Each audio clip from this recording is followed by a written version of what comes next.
சந்தோஷமான வணக்கம். ஒரு வகையில் பார்த்தா ரொம்ப ஒரு சந்தோஷமான பொங்கல். என்னென்னா பொங்கலுக்கு வந்து 3 படமே நல்லா ஓடிட்டுருக்கு. அது ஐ ஆகட்டும், ஆம்பளை ஆகட்டும், டார்லிங் 3 படமே வந்து நல்லா சந்தோஷமாக எல்லாருக்கும் லாபகரமான படமாக ஓடிட்டுருக்கிறது வந்து ஒரு சந்தோஷமான விஷயம். அதில் எங்களுக்கு ரொம்ப சந்தோஷம் என்னென்னா ஆம்பளை. ஏன்னா வந்து அந்த படம் ரிலீஸ் ஆகிறதுக்கு முன்னாடி என்னெல்லாம் கஷ்டப்பட்டோன்ட்டு எனக்கும் ஹீரோவுக்கும் தெரியும். எனக்கு கொஞ்சம் ஷார்ட் டியூரேஷன், நிறையா ப்ரெஷர்ஸ் எல்லாம் தாண்டி வந்து இந்த படம் ரிலீஸ் ஆச்சு. படம் பார்த்தவங்களுக்கு ரொம்ப பிடிச்சிருந்துச்சி. அதே நேரத்தில் அதை கொண்டு வந்து சேர்த்ததில் வந்து உங்களோட பங்கு பெரும் பங்கு. படம் ரிலீஸ் ஆனதுக்கப்புறம் சில குட்டுகள் இருந்தாலும் நல்லபடியாக விமர்சனங்கள் செஞ்சு மக்களை வந்து தேட்டருக்கு வர வச்ச உங்களுக்கு எல்லாத்துக்கும் என்னுடைய மிகப்பெரிய நன்றி. ஆம்பளை ஆரம்பிக்கும் அது சில விமர்சனங்கள்லாம் கூட நான் பார்த்தேன். சில பேர் அது வந்து எல்லாருக்கும் விமர்சனம்னா வந்து நிறை குறை எல்லாம் சொன்னால் தான் விமர்சனம். அதில் வந்து சில விமர்சனம் வந்து 90s படம் மாதிரி இருக்குன்ட்டு சொன்னாங்க. ஒரு வகையில் எனக்கு சந்தோஷம். ஏன்னா நானே வந்து இது 80களில் சேர்ந்த படம்னு தான் சொல்லியிருந்தேன் போன ஆடியோ ஃபங்க்ஷனில். ஒரு 80ல் வந்த மாதிரி ஒரு நல்ல ஒரு ஃபீல் குட்டாக ஒரு சினிமா தேட்டருக்கு குடும்பத்தோடு போய் உட்காந்து அது ஹீரோங்கிறவர் எல்லாம் சாதிக்கக்கூடிய ஹீரோவாக இருப்பாங்க. அதே மாதிரி நடக்கிற சம்பவம் எல்லாமே ஒரு ஃபீல் குட்டாக பாசிட்டிவ் கேரக்டர்ஸ், காமெடி, நல்ல காமெடி, கலர்ஃபுல்லாக ஹீரோயின்ஸ், ஒரு கிராண்டியர், ஒரு உறவு, அர்த்தமுள்ள உறவுகள், இதெல்லாம் சேர்ந்து தான் அது 80ஸ்ல பார்த்த படங்கள். சகலகால வல்லவன், ஒரு முரட்டுக்காலை, அந்த மாதிரி நிறைய படம் வந்திருக்கு. போக்கிரி ராஜா, அந்த மாதிரி ஒரு படம் இருக்கணும்னு ஆசைப்பட்டேன். அதுதான் வந்து ஆம்பளை. ஸோ நான் சொன்னதான் 80s இருக்கிற மாதிரி ஒரு ஃபீல் குட் படமாக இருக்கணும்னு ஆசைப்பட்டேன். அதே மாதிரி படம் எடுத்தேன். தேட்டரில் வந்து பார்த்தீங்கன்னா வந்து இப்போ சதீஷ் சொன்ன மாதிரி விஷால் சார் தான் சொன்னார். தேட்டர் அன்றைக்கி பேர் ஃபோன் பண்ணி ரொம்ப நாளைக்கு அப்புறம் தேட்டரில் வந்து மல்லிகைப்பூ வாசம் அடிக்குதுன்னு சொன்னார். அது வந்து ஒன்றாவது எனக்கு கிடைச்ச பெஸ்ட்டு பாராட்டாக எடுத்துக்கிறேன். ஏன்னா உள்ளத்தெளித்த அப்போ ரிலீஸ் ஆன போது நிறைய பேர் பாராட்டினாங்க நல்லா இருக்குன்ட்டு. அப்போ நான் அந்த உட்லேண்ட்ஸ் தேட்டருக்கு போன போது திடீர்னு முன்னப்பின தெரியாத உட்லேண்ட்ஸ் தேட்டருக்கு முன்னாடி உட்லேண்ட்ஸ் ஹோட்டல் டிஸ்கஷனில் இருந்தேன். எனக்கு முன்னப்பின தெரியாதவங்க ஒருத்தர் வந்து எனக்கு வந்து சால்வை கொடுத்தாங்க. ரொம்ப சாதாரணமாக இருந்தாங்க பார்க்க.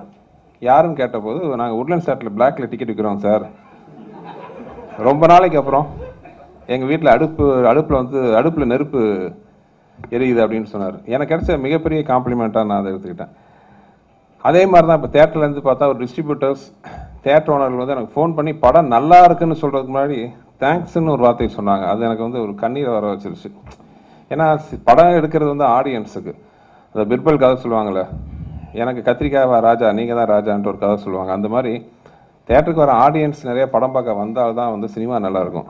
ஏன்னா சினிமாங்கிறது வந்து என்னோடையோ இல்லை விஷாலோட தனிப்பட்ட ரசனை சம்மந்தப்பட்ட விஷயம் இல்லை.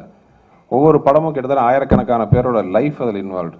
ஆயிரக்கணக்கான பேரோட வாழ்க்கை, அவங்களோட பொண்டாட்டி பிள்ளைங்க நகையெல்லாம் அழகு வச்சு எல்லாத்தையும் பண்ணுற விஷயந்தான் சினிமா. சினிமாங்கிறது ஒரு ஹீரோ, ஒரு டைரக்டர், ஒரு ப்ரொடியூசர் அப்படி மட்டும் இல்லாமல் தேட்டரில் டிக்கெட் கிளிக்கிறவங்க, சைக்கிள் டோக்கன் போடுறவங்க இருக்கும், அந்த தேட்டருக்கு வெளியில் இருக்கிற வேர்க்கல்ல விற்கிறவங்க வரைக்கும் ஒரு படத்தோட வெற்றி வந்து அவங்களோட வாழ்க்கையை வந்து தீர்மானிக்குது. அந்த வகையில் வந்து என்னோட நோக்கம் ஒரே ஒன்று தான், படம் ஓடணும். படம் வாங்கினவங்க, ப்ரொடியூஸ் பண்ணவங்க, வாங்கினவங்க, தேட்டர் ரிலீஸ் பண்ணவங்க எல்லோரும் லாபம் சம்பாதிக்கணும். படம் பார்க்குற ஆடியன்ஸ் குடும்பத்தோடு வந்து சந்தோஷமாக பார்த்து ரசிக்கிற மாதிரி ஒரு படமாக அது இருக்கணும்.